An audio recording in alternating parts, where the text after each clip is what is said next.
Buenas tardes. Sí, buenas tardes. Disculpen.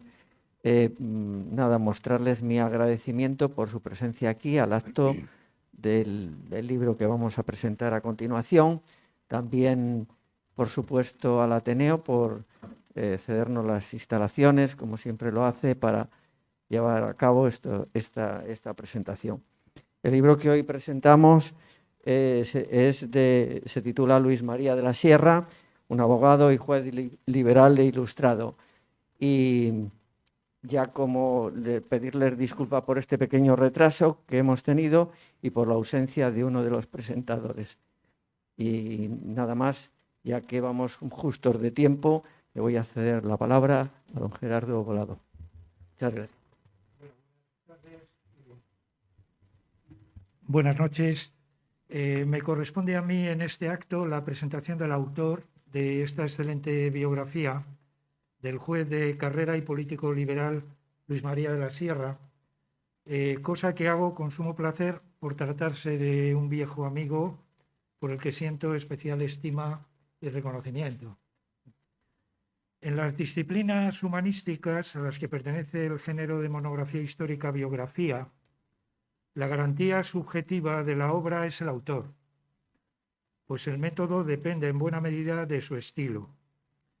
El método, es decir, el rigor procedimental que exhibe esta monografía sobre de la Sierra, radica, a mi juicio, en que ha sido compuesta sobre una amplia base documental y una precisa cronología que ciñe la vida y la obra del protagonista a su contexto político e institucional.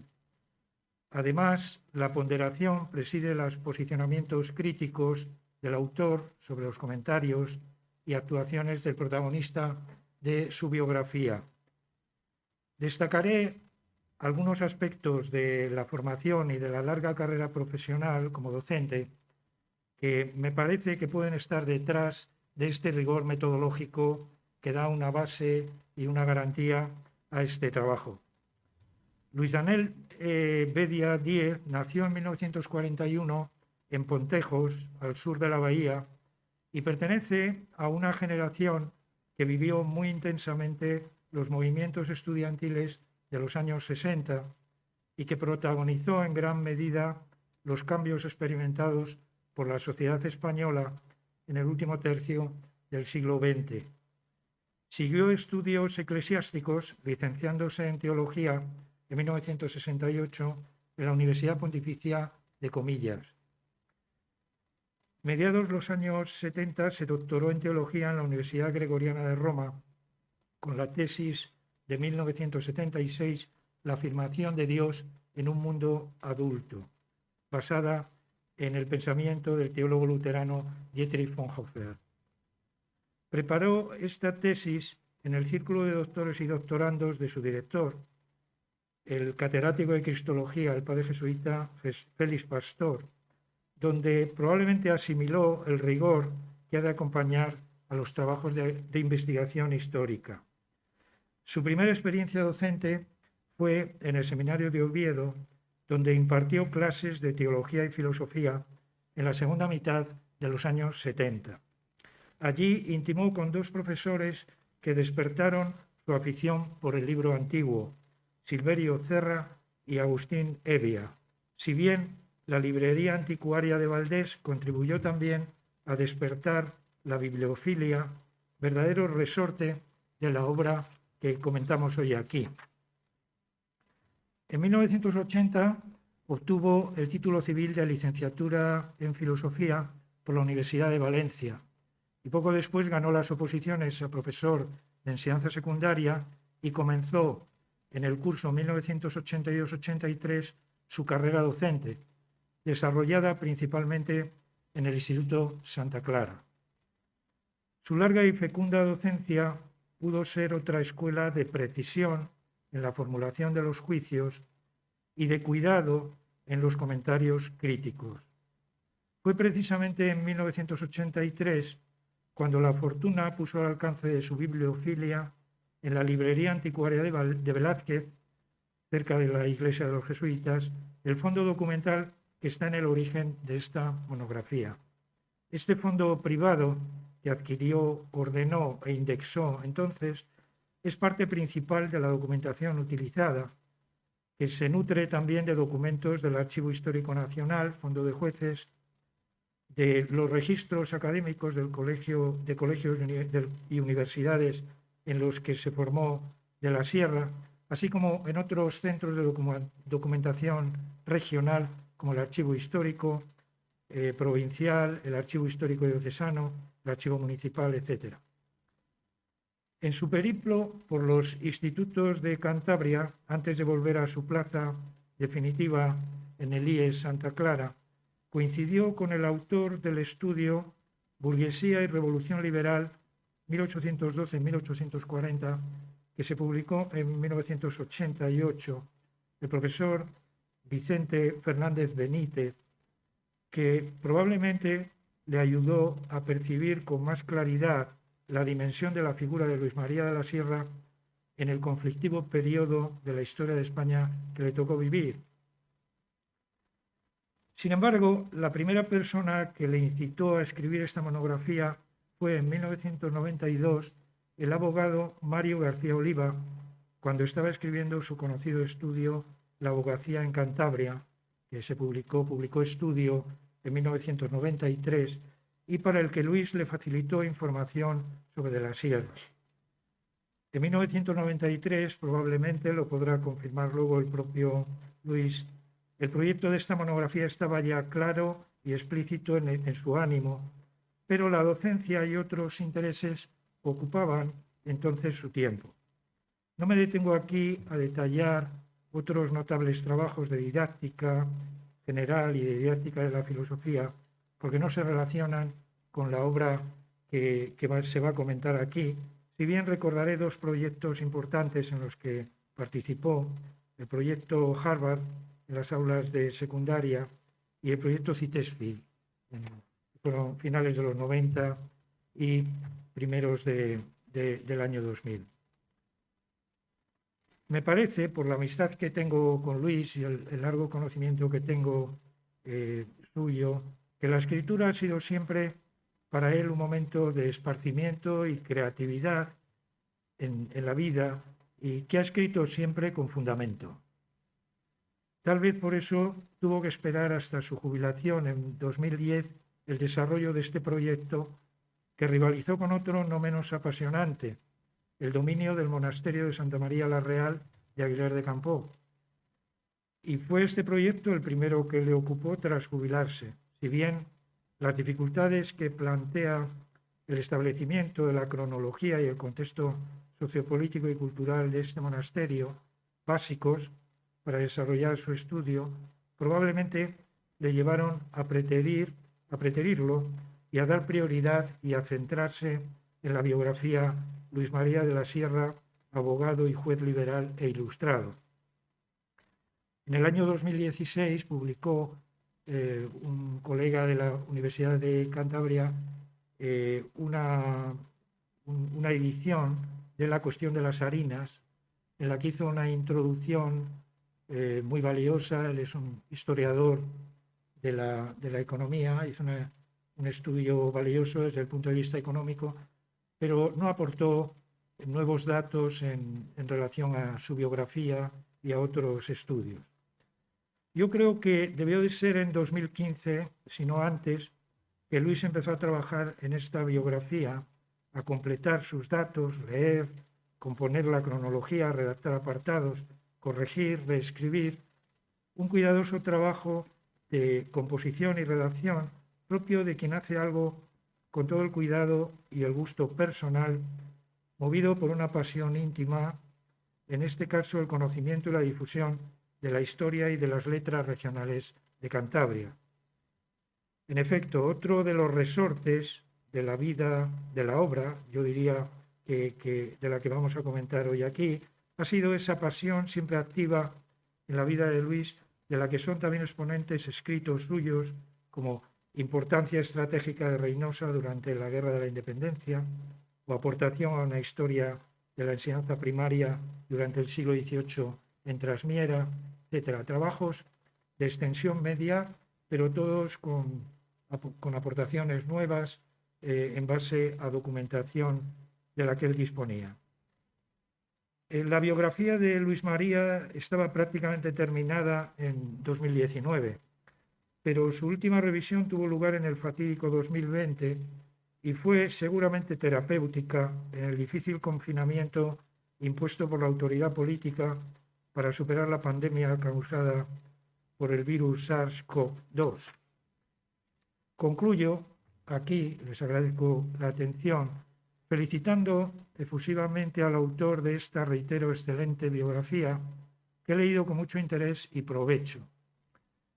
Le tocó vivir a Luis María de la Sierra, que nació en Secadura en 1793 y murió en La Cavada en 1848, fíjense qué arco de fechas, la etapa convulsa de guerras y confrontaciones civiles que media entre el fin del antiguo régimen y la estabilización de nuestra monarquía constitucional isabelina.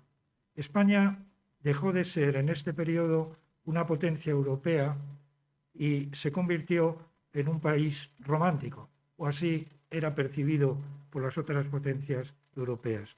Como historiador de la filosofía española contemporánea, me ha llamado especialmente la atención que en un periodo de ruptura con la tradición y de práctica inexistencia de filosofía española, si acaso algún manual de ideología francesa o de filosofía escolástica, una élite de políticos, funcionarios y hombres de letras a la que pertenecía ciertamente de la Sierra, dispusiera de tan exquisita formación jurídico-política y económica por influencia francesa. Concluyo también expresando un deseo. Luis Bedia recupera y publica en esta obra 5 importantes escritos inéditos de este jurista y político liberal e ilustrado. Sin embargo, como él mismo indica, existen todavía escritos suyos de ocasión, perdidos pero rastreables en diferentes ministerios españoles de la época. Confío que esta biografía tenga vida propia, merced a sus lectores, y estimule futuros trabajos sobre esas obras recuperables. Les agradezco su atención. Muy bien, muchas gracias.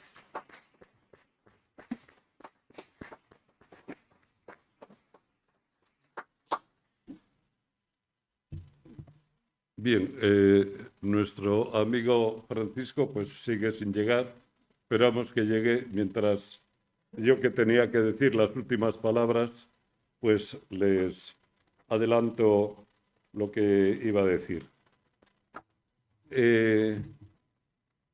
Es cierto que los historiadores que se adentran en la primera mitad del siglo XIX de la historia de Cantabria suelen mencionar a Luis María de la Sierra como protagonista de determinados acontecimientos. Pero también es cierto que lo único que hacen es nombrarle. A veces dicen un poco más, por ejemplo, Vicente Fernández, que le conoce bien, o el mismo, por ejemplo, Mario García Oliva, con sus, digamos, en la historia de la abogacía, etc. Con datos, por otra parte, que le proporcioné yo mismo. El hecho es que es un personaje destacado e importante en este segmento de la historia de Cantabria, pero solo se cita su nombre, es decir, es un desconocido. Ahora bien, esta situación ha terminado pues justamente estos días, porque a partir de ahora le conocemos mejor, porque Ediciones Tantín, siguiendo su vinculación con la historia de Cantabria, ha publicado la obra titulada Luis María de la Sierra, biografía e inéditos.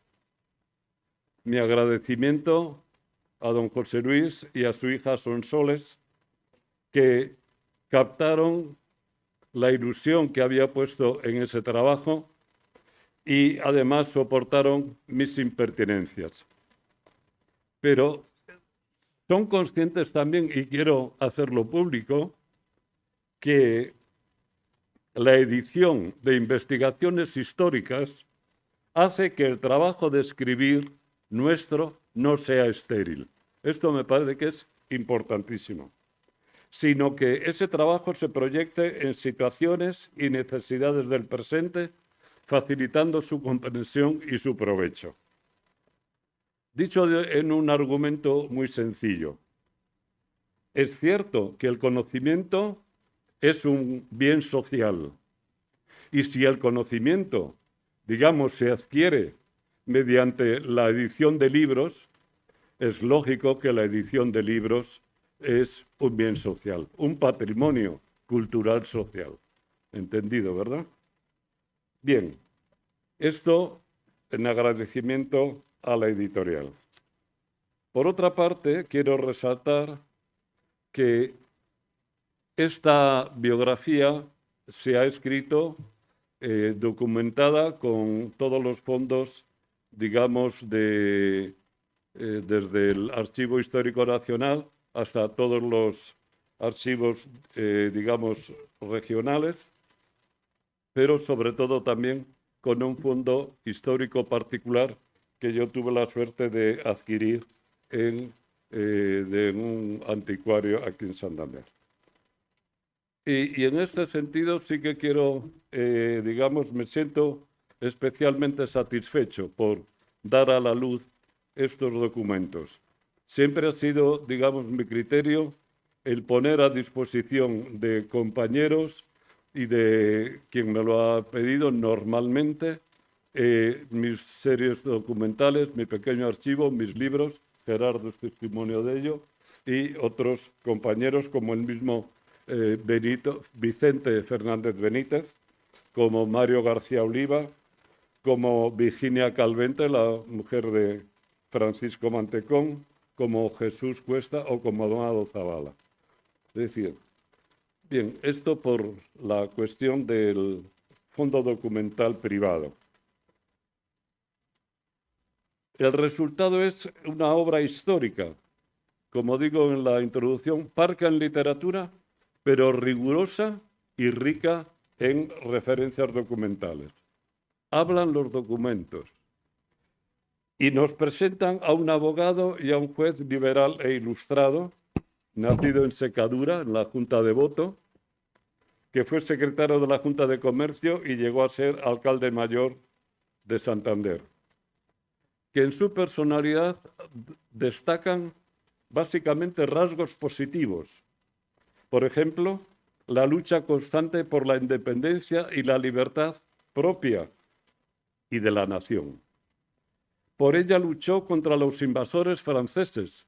¿Se imaginan a un joven estudiante de Villacarriedo a caballo con sable combatiendo a los invasores franceses o a los carlistas? También combatió toda forma de absolutismo y tuvo que pagar su precio.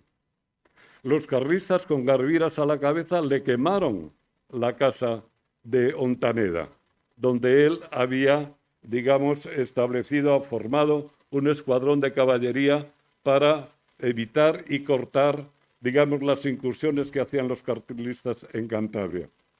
Que se fue a Álava a luchar contra los carlistas, que perdió también la plaza que tenía de abogado y se tuvo que volver a Oznayo y allí empezar a volver a trabajar durante la década ominosa hasta que le contrató la Junta de Comercio de Santander. Es decir, la lucha le costó cara. Otro componente biográfico, aparte de esta lucha, a resaltar es su sólida formación y su interés por la difusión del saber y de la cultura. Y aquí me voy a limitar simplemente a citar.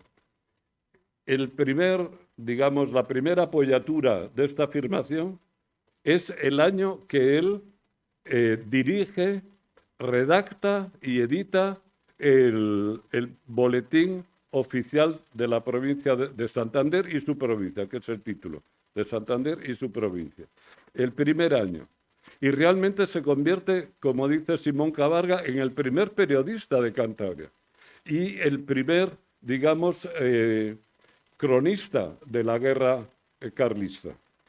Es interesantísimo leer ese primer año el boletín oficial de la provincia, porque no solamente son documentos oficiales, sino es como el periódico local, pero distribuido a toda la provincia. Su cultura se manifiesta también en otro periódico que dirigió, El Vigilante Cántabro. El Vigilante Cántabro, que tenía como objetivo fundamental, digamos, acotar los abusos que hacían en las provincias vascas por los fueros, defendiendo Cantabria. Pero también trata otros temas que son tremendamente importantes. Por ejemplo, el dragado y limpia de la bahía.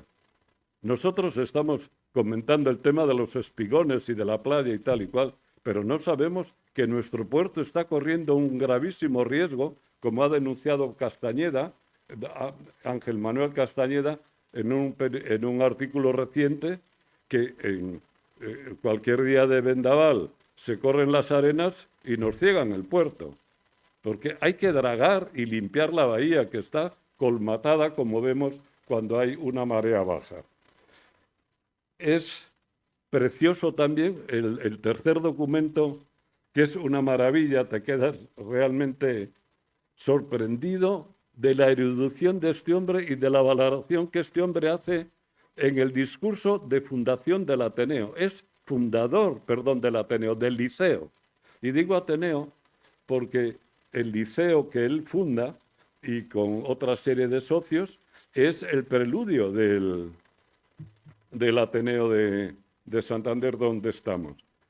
Me alegro mucho que haya llegado don Francisco. Y después, que es un discurso que puede ser entendido como un elogio de la razón, es fantástico. Si pueden, lo leen, lo localizan, porque es fantástico. Parece mentira que a principios del siglo XIX la Ilustración haya calado tan hondo y tan profundamente en un hombre. Y por último, son interesantísimos y digamos, llenos de literatura, el relato de Mi viaje a Cartagena, se titula. Es una descripción de la corte y una descripción de un viaje en diligencia de Madrid a Cartagena, que te deja tremendamente sorprendido. Eso sí que es la España profunda. Eso sí que es la España, digamos, donde entras en la historia cotidiana de los personajes. Y realmente cautiva. Y después los anexos. Bien. No me voy a detener mucho más en estos aspectos de la ilustración de este hombre, pero ahí está. Bien, en la experiencia de Cartagena también es notable. Está en Cartagena muy poco tiempo, pero tiene, digamos, la mala suerte de que hay una serie de asesinatos callejeros que él tiene que investigar, que podía haber dejado a la autoridad de la Marina, porque Cartagena era la base naval, y podía haber sido la autoridad, digamos, naval la que investigara, pero no, él dice, no, esto pertenece a la jurisprudencia ordinaria, a la jurisdicción ordinaria, y esto lo asumo yo. Y se pone a investigar y elabora un dossier. Y realmente, ¿qué descubre? Que hay una mano negra, que hay una trama, que hay una secta, una sociedad secreta que está manipulando al pueblo de Cartagena tremenda, de tal manera que tiene que huir en una fragata inglesa que le lleva a Portugal. Cuando uno lee esto, realmente se queda sorprendido de que la historia real es mucho más interesante que cualquier novela histórica. Esto no es novela, es historia. Bien, de todos estos datos que uno va viendo y va estudiando, surge la biografía de un personaje cuya imagen puede resultar incluso polémica, evidentemente, pero sin duda relevante y representativa en todo caso de una época cuyos avatares políticos afectaron profundamente a sus protagonistas. Quien sintonice con las vivencias descritas captará sin duda destellos de actualidad en contextos políticos y profesionales. La historia vivida y la historia relatada de este personaje ilustran y dan sentido efectivamente a la historia regional integrada en la historia general. Y tomo unas palabras de Vicente Fernández que son las siguientes. Este libro no solo pretende ser útil a los amantes de la erudición histórica, sino que su autor espera que sea interesante también para aquellos que se interrogan sobre la pervivencia en el presente de las realidades del pasado. Es decir, trata de sintonizar con aquellos historiadores que han insistido en que el estudio del pasado debe hacerse en función de la vida actual, es decir, del presente, para su comprensión y remedio, como hacen los historiadores Lucien Lefebvre o Marc Bloch. Bien, tengo aquí ahora el apartado de las gracias, pero esto lo dejo para, ya que llegó don Francisco, para después de la intervención de don Francisco. ¿Te parece? De acuerdo. Pues entonces le concedo la palabra y al final, digamos, la retomo para darle las gracias. Bueno, pues mil perdones a todos por un malentendido, pues me he visto obligado pues a retrasar mi presencia, diríamos, en el acto, pues que media hora. Entonces, mi satisfacción ha sido pues enorme cuando... Estar disculpado, Paco. ¿No? Cuando, vamos, mi amigo me sugirió que participase en el acto y después de la lectura de la obra, pues del libro, uno ya no sabía hacer si la presentación, si una reseña o una crítica. Diríamos que los tres problemas me asediaban y he optado por hacer pues una especie, como vulgarmente se dice, pues de un refrito. Entonces, pues para abreviar y no expandir excesivamente, diríamos, la intervención, pues me voy a limitar a leer y, lógicamente, pues en algunos casos refrendar con opinión pues los conceptos que se vierten pues en esta obra. Y entonces empezaría con que el libro que hoy presentamos pues es un ejemplo de rigor histórico y de calidad literaria, pero creo que representa una nueva fórmula y un nuevo sentido de la biografía histórica, rico en enfoques y variantes.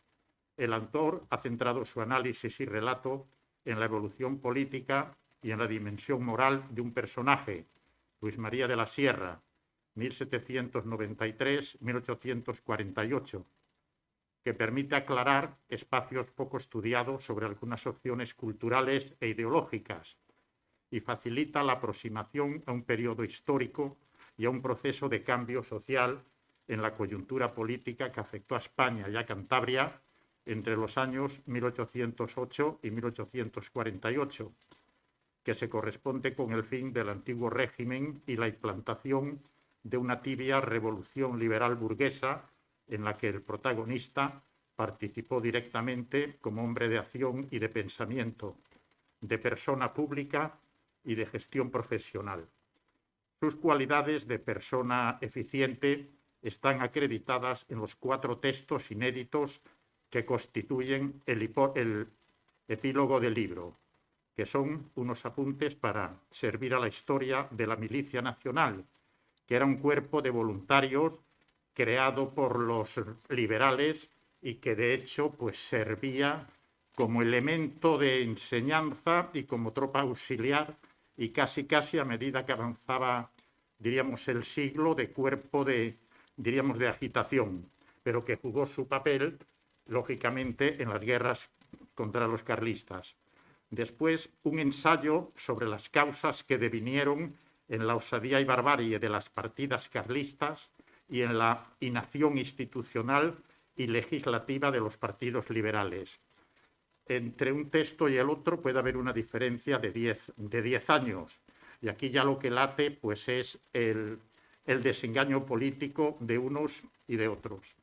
Y después un memorial dirigido al rey en el que denunciaba los estorbos y abusos fiscales que obstaculizaban el comercio de la región. Había dos fundamentalmente. Uno eran lo que se llamaban unas triplas rentas provinciales, que eran una serie de impuestos sobre el consumo.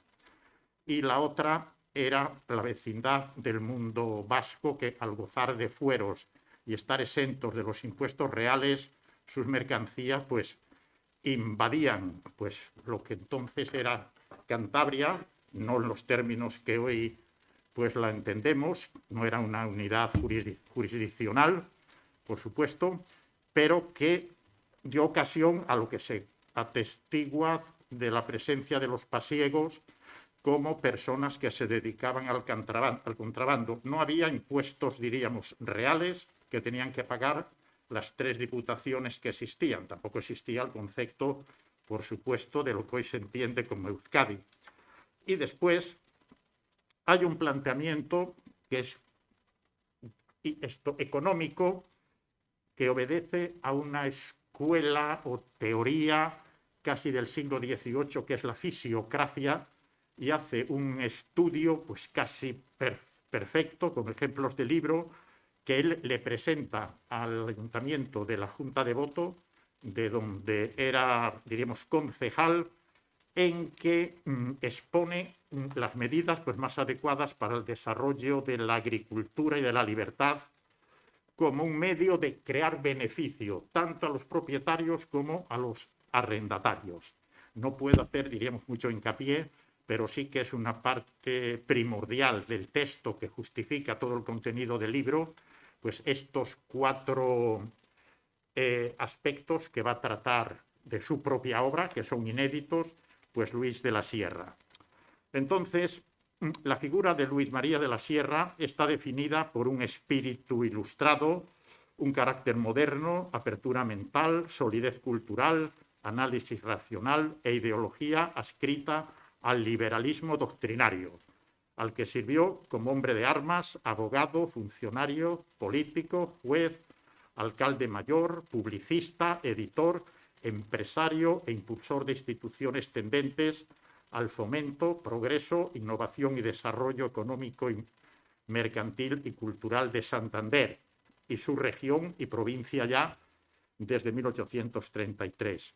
Y unas funciones jalonadas por éxitos, fracasos, renuncias, depuraciones, extrañamientos, que venía a ser el exilio interior, y rehabilitaciones, hasta que, víctima del desencanto ante el abismo entre ideal y realidad, quien fue rebelde a toda ficción e hipocresía, concluyó con su integración en la empresa privada tras su retirada de la política y del servicio público. Ahora, desde su juventud, las vivencias y la experiencia dotaron a Luis María de la Sierra de una personalidad pues impregnada de las constantes vitales, las mismas que saltó Baroja en 2 personajes, Aviraneta y Juan Van Halen. El uno aparece, mejor dicho, pues en el subtítulo La vida de un conspirador, y la otra El oficial aventurero. Los 3, repito, que fueron coetáneos, hombres valientes y de acción, patriotas atrevidos y liberales entusiastas, que padecieron la tensión, la frustración, el desprecio y, después de su muerte, el olvido, consecuentes a la inestabilidad de una España convulsa por los múltiples episodios y cambios de ritmo político derivados de la guerra de independencia, en su triple carácter de una guerra de liberación, de una guerra revolucionaria y de una guerra nacional. Es donde por primera vez se puede hablar, es que el pueblo se convirtió en nación. Ese concepto que está ahora, diríamos, en uso, y que algunos candidatos no sabían cuando otro compañero les pidió en televisión que le definiera, pues diríamos, lo que era nación. Entonces, repito, guerra revolucionaria, guerra de liberación y guerra nacional. Pero al mismo tiempo fue una guerra catastrófica. Había hace años pues, un gran libro, que se tituló, un artículo, mejor dicho, que era La guerra de independencia, gran catástrofe nacional. porque fue causa de ruina, de colapso económico, de caos fiscal, de desastre demográfico, suscitó los levantamientos y después la pérdida de los virreinatos americanos y, sobre todo, se destruyó un Estado, el que correspondía a lo que se llama el antiguo régimen, y se fue incapaz casi durante todo el siglo XIX poder constituir otro que tuviese realmente carácter representativo y fuese, diríamos, expresión de voluntades de la población. Y después, la gran consecuencia de este fracaso estatal pues fue la discordia civil. Repito, en la propia guerra de independencia pues existieron los afrancesados, jovellanistas, liberales y absolutistas populares. Más tarde, entre liberales y absolutistas. Después, entre los propios liberales, ya veremos cómo, entre doceanistas y exaltados. Entre liberales y carlistas en los años 30. Y finalmente, cuando ya los partidos liberales pues están en el poder, pues es la gran división entre moderados y progresistas. Entre 1808 y 1845, aunque el protagonista fallece en el 48, él prácticamente expiran, diríamos mentalmente, pues en el 45. Pues existe una revolución liberal dentro de la guerra de independencia de 1808 a 1814, que es la que se concreta en las Cortes de Cádiz y en la Constitución de 1812. Después, en el reinado de Fernando VII, hay una fase absolutista y una liberal, y a la muerte de Fernando VII, cuando ocupa el trono la reina gobernadora, María Cristina de Habsburgo, es totalmente inestable, diríamos, el sistema, y se promulgan pues un estatuto real. Hay quien lo llama constitución, normalmente es una carta otorgada, que es la propia monarquía la que se limita a sí mismo y concede algunas libertades. Después, una constitución en 1836 que se le impone a la reina, pues en un golpe de mano de unos sargentos en la granja de San Ildefonso, para que prácticamente imponga la de Cádiz, y se elabora una nueva en el 37, de un tinte del liberal algo más progresista, y en 1845 se elabora otra constitución liberal de tinte moderada. Ahora, Ortega y Gasset pues concibió el liberalismo doctrinario, que es donde se puede encuadrar al personaje como lo más valioso del continente europeo durante el siglo XIX, porque los liberales doctrinarios fueron los únicos que vieron claramente lo que había que hacer en Europa después de la Gran Revolución. Una síntesis entre revolución y conservación. Sus bases ideológicas fueron monarquía, orden, libertad, respeto y acatamiento a los derechos del individuo y a una constitución, norma suprema de la ley y de garantías cívicas, porque lo que define al ciudadano frente al súbdito es que la libertad individual y los derechos del ciudadano son imprescriptibles, y en un estado de libertades no deben caber derechos históricos que releguen los individuales. Este es el punto de conflicto que va a enfrentar a los liberales, primero con los absolutistas y después con los carlistas. Otras fórmulas es el parlamentarismo bicameral, dos cámaras, una la va a terminar por designar la corona y la otra es elegida entre los mayores contribuyentes, y el cuerpo electoral no llegaba a 60.000 españoles. Después, otra medida que propugnaba el fin de privilegios, pues era la universalidad y proporcionalidad fiscal. No podían quedar exentos como era en el régimen señorial. Otro detalle sería el centralismo en la administración, uniformidad y centralismo en la administración.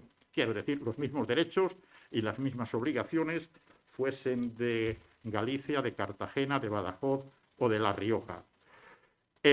Soberanía compatible entre la monarquía y la nación. No hay soberanía, diríamos, nacional y mucho menos popular, sino con la monarquía, con el famoso derecho de veto que podía tener el monarca a las decisiones que salieran del Parlamento. Sufragio censitario. Parte de una idea de la selección de los mejores, pero esos mejores iban a estar basados en el mundo de la riqueza y de la cultura. Y después, entendimiento Iglesia-Estado. Se podía estar contraponiendo estos conceptos con los que existían anteriormente. Iglesia y Estado constituían la expresión de las dos majestades, la divina y la humana, en una especie casi diríamos de simbiosis, más que de alianza de altar y del trono. Ahora, el régimen, diríamos liberal, constituyó en España un fracaso, derivado de la imposibilidad de disponer del concurso de las clases populares, que eran afectas al absolutismo, y de la debilidad de una burguesía que para sostener su poder e influir sobre el monarca solo dispondrá de tres fuerzas: la Guardia Nacional, la milicia nacional que nos decía el protagonista, la masonería y el ejército.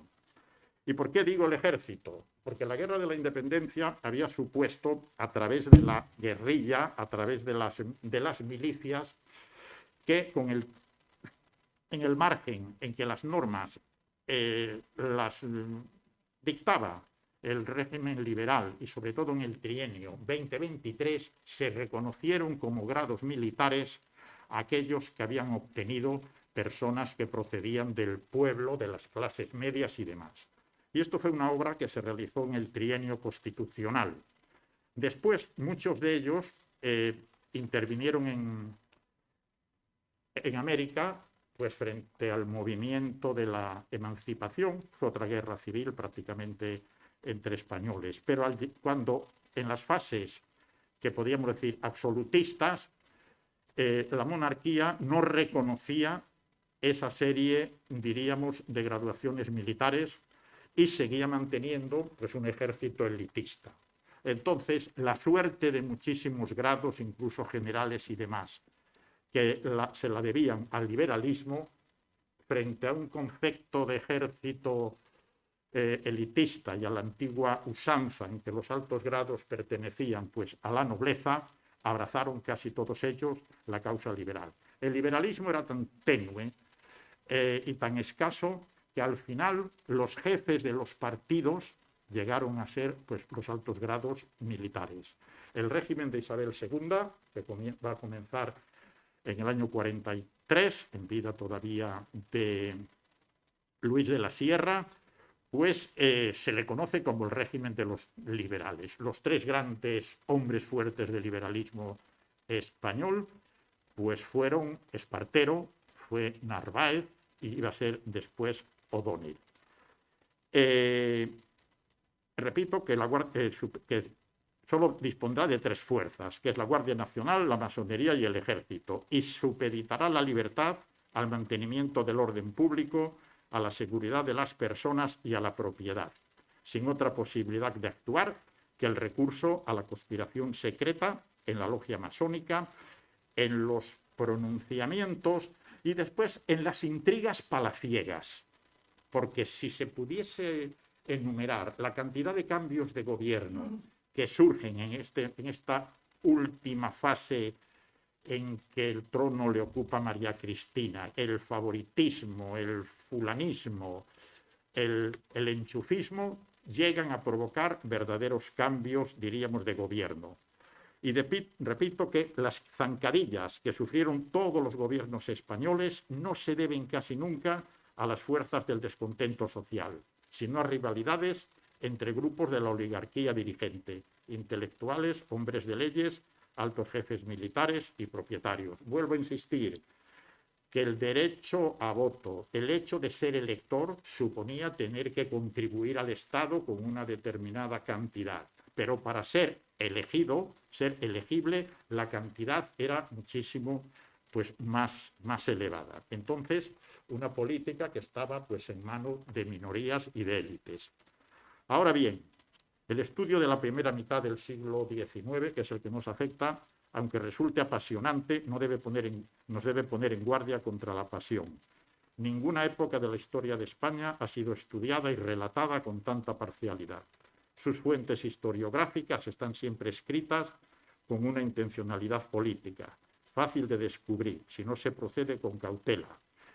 Y digo esto porque la mayor parte de los hombres públicos van a ser historiadores o van a escribir sobre historia, muchos con sus memorias, y lógicamente pues lo que hacen es justificarse. Y aquí pues empezaríamos desde, todavía es un tópico, pues para tratar la guerra de la independencia, una obra de un político liberal, Antonio Alcalá Galiano. Pero yo sí puedo seguir hasta finales del XIX, y por ejemplo tenemos casi a Castelar, otro político de Tronío, y quizá el último, porque este enlaza con el 20, que era el dirigente de un liberalismo que, pues, progresista, lo que vulgarmente se podría llamar izquierda, que era pues, el conde de Romanones. Ahora, el libro que presentamos, repito, frente a lo que acabo de decir, prescinde de tópicos, saca de una vez a la luz y con una inteligencia y voluntad admirable, pues toda una serie de cuestiones que yacen en el fondo del conflicto. Luis Bedia, al estudiar al personaje, incorpora las inquietudes ideológicas de su época, pero evita cualquier favoritismo, huye de la arbitrariedad y, basándose en profundas exploraciones y en el testimonio y memorias del protagonista, deja clara la discontinuidad política de esta coyuntura y rompe con la simplicidad maniquea según la cual todo lo bueno es de un lado y todo lo malo de otro. Y lo hace sin incurrir en la hipercrítica negativa ni en triunfalismos. Y ha conseguido lograr, con una perfecta combinación de datos esenciales obtenidos de una documentación de primera mano y con una información contrastada, una explicación comprensible para los lectores en un contexto integrador. Y es relevante que su obra, a través de su protagonista, está al servicio de la historia que hoy se necesita. Una historia entendida como ciencia del dominio del pasado y conciencia del tiempo, o sea, la ciencia del cambio y de la transformación, y concibe a España como una realidad que se está haciendo y deshaciendo siempre. Y tan españoles son los que la quieren de roca como los que la quieren en ruina. Y deja muy claro que toda comunidad medianamente adulta y compleja está en transformación constante. Luis Bedia ha sabido resaltar en Luis de la Sierra, estamos en la época del romanticismo, la mentalidad del hombre romántico, dominado con más o menos vehemencia de pasiones y de virtudes, y se ha recreado en el interior de una persona, me refiero a Luis de la Sierra, en cuya conciencia íntima se ha permitido penetrar para juzgar el motivo y el mérito de unas prácticas donde los sentimientos eran superiores a los intereses, los deseos a las necesidades y la imaginación a la realidad, y nos descubre un personaje que actuaba a impulsos de un españolismo exaltado y generoso, lejos de cualquier provincianismo y de truculencias demagógicas, que devendrá en pesimismo ante la realidad de una España pobre, sórdida, trapacera, escrupulosa e incapaz de entenderse. Diríamos que es la misma España que le producía dolor a su coetáneo, el gran articulista Mariano José de Larra.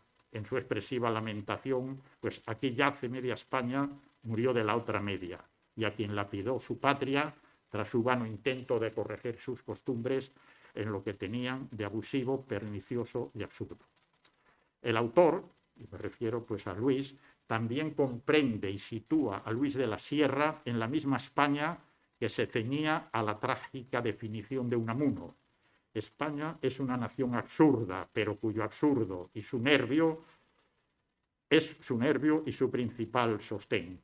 Como siempre, paradójico el gran Don Miguel. Y lo hace con toda la creatividad y valentía que le permite la dialéctica, entendida como el ejercicio de la argumentación y de la contraargumentación, sin más sometimiento que a las leyes de la lógica en la búsqueda de la verdad, consciente de que sin dialéctica las humanidades y las ciencias sociales se degradan en ideología y en un peligroso monolitismo.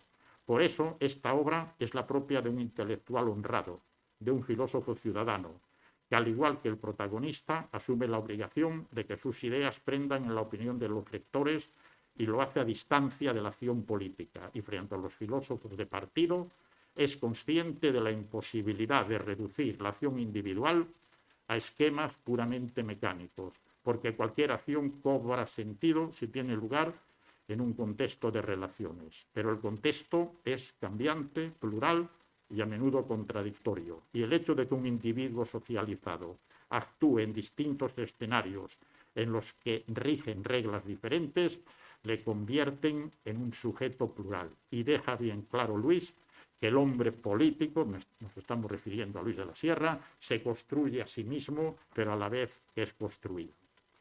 El libro contiene toda una filosofía positiva sobre la idea de España y es una obra casi imprescindible.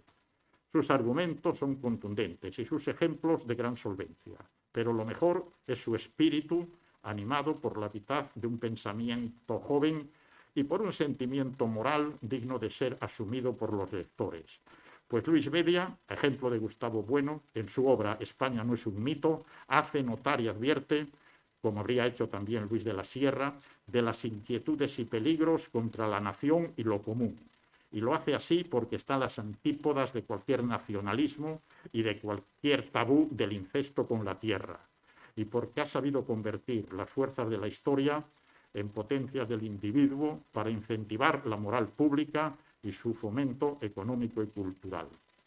Y si uno pudiera utilizar un lema que interpretase el juicio del autor y del protagonista para valorar el contenido del libro, optaría por un párrafo que, tomado de un escritor montañés del siglo XVIII, Miguel Antonio de la Gándara, del que no conozco que exista ninguna calle ni ninguna referencia, y es de lo mejor que ha surgido en esta tierra en el siglo XVIII, autor de Notas sobre el bien y el mal. Y aprovecho para decir que fue el verdadero artífice de que se creara el obispado de Santander y el paso de la condición de villa a ciudad. Entonces, repito, es una frase de Miguel Antonio de la Gándara, autor de las Notas sobre el bien y el mal de España, que sirvió a Larra, a quien ya hemos mencionado, y le menciona también en el libro Luis, para dar título a uno de los artículos. Esto para mí viene a ser el lema entendido e interpretado después de una lectura profunda del libro, que es: rómpanse las cadenas que embarazan los progresos, repruébense los estorbos y quítense los grillos que se han fabricado con los hierros de 2 siglos. Quisiera, como todos los amigos del autor, la máxima difusión de este libro, no precisamente por el hecho de haberlo escrito Luis Daniel, sino por el tema mismo. Y puesto a elegir, preferiría que se dijera pues que es la obra de un hombre de buena voluntad, hondamente preocupado por contribuir a forjar un futuro mejor para todos. Cualquier proyecto de futuro implica una transformación, de la misma manera que esta exige una comprensión previa, pues lo cual requiere un entendimiento mutuo. Los posibles lectores pues dirán si hemos acertado o no después de la lectura. Gracias a todos y mil perdón.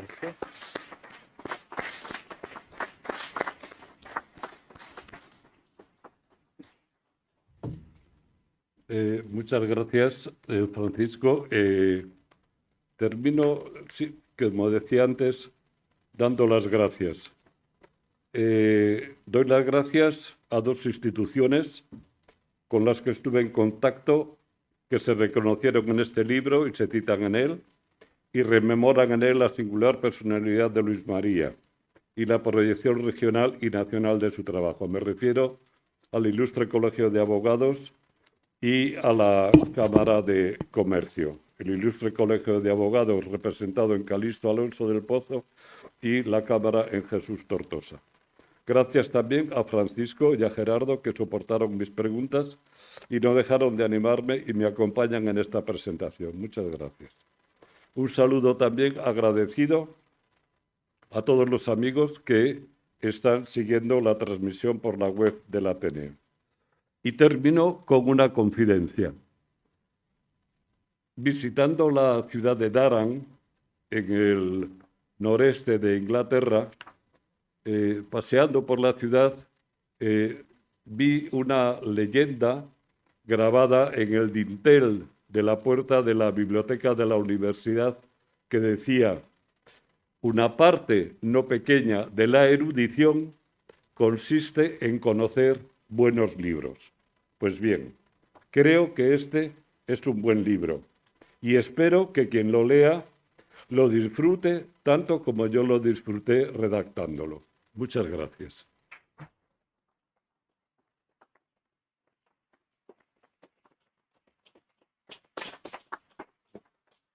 Si alguien tiene alguna pregunta que hacer brevemente, podemos responder a ella. Y si no, pues damos por clausurado el acto. Sí.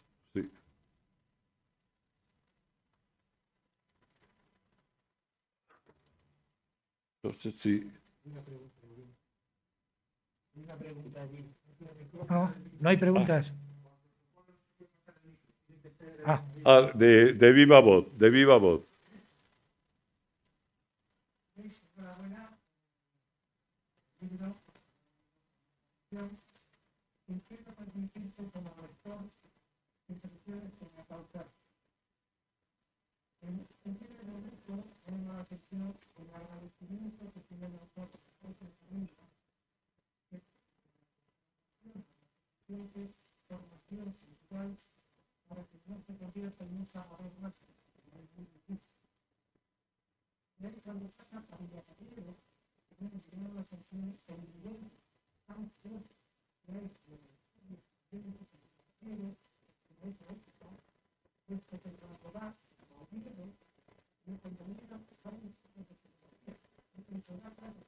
Y da clases de matemáticas, sí.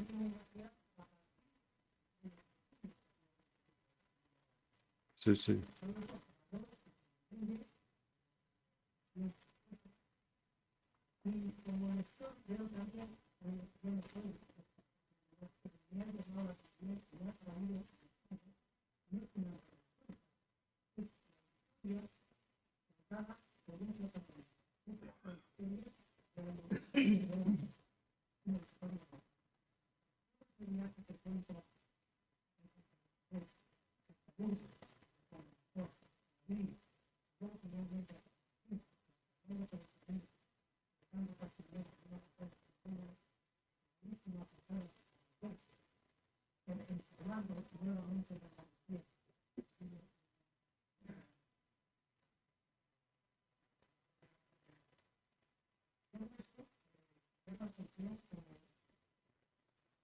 No, hay...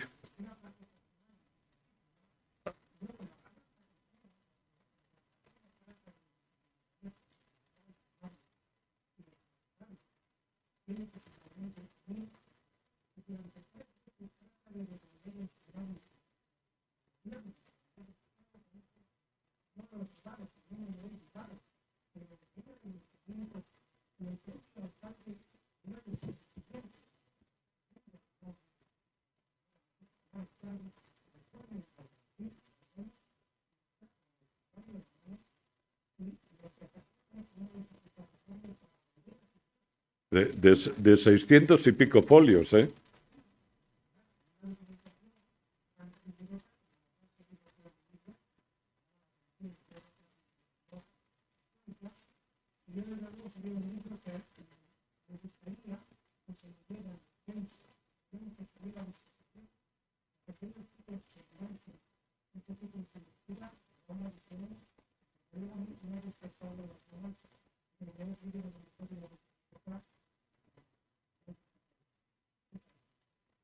Sí. Efectivamente, Villacarrieda ha celebrado no hace mucho algún centenario y tal, pero el estudio de Villacarriedo como contribución a la formación de especialistas en derecho, en medicina, en matemáticas, en química, física, etcétera, es alucinante y lo desconocemos, porque Villacarriedo es uno de los primeros centros que renueva la escolástica y y mete al arzobispo de Lyon y en fin, y de esto sabe Gerardo. Pero es que hay muchos aspectos. Yo he cogido el coche y he ido a seguir el camino a Burgos y localizar Rampalay, ¿verdad? Y la Mazorra y todo eso. Es que es alucinante. La descripción que hace de la corte de Madrid es alucinante. El viaje, la huida en la fragata, yo me lo imagino. El barco fondeado, la fragata inglesa fondeada en Almería, en la bahía de Almería, y él escribiendo una carta al Ministerio de Justicia. Es alucinante. El amigo que le recibe en Chiclana. Y así, paso por pasos. O sea, quiero deciros una cosa, es decir, cuando tú escribes un libro, me imagino que esta sea más o menos la experiencia de todos, pues hay un momento que dices, mira, la porra el libro, o sea, lo dejo, me voy. Pero vuelves, porque este es un personaje que te capta. Y entonces, cuando tienes ganas de dejarlo, dices, no, que este tío merece la pena. Y es verdad que Luis María, para mí, es un hombre que merece la pena y por eso digo lo que digo al final, que efectivamente yo he disfrutado, y he sufrido también, pero he disfrutado más leyendo, redactando y buscando, etcétera, y deseo que quien lo lea, como tú mismo acabas de decir, pues que lo disfrute y realmente abra la cabeza, que es de lo que se trata. O sea, como acabamos de decir, no es para erudición, sino para comprensión, para aumentar el saber, para romper cadenas. Se puede decir de muchas maneras. Muchas gracias también por esa acogida que has tenido del libro. ¿Alguna pregunta más o alguna consideración más? Muy bien, pues levantamos el acto y muchas gracias de verdad a todos de todo corazón. Muchas gracias.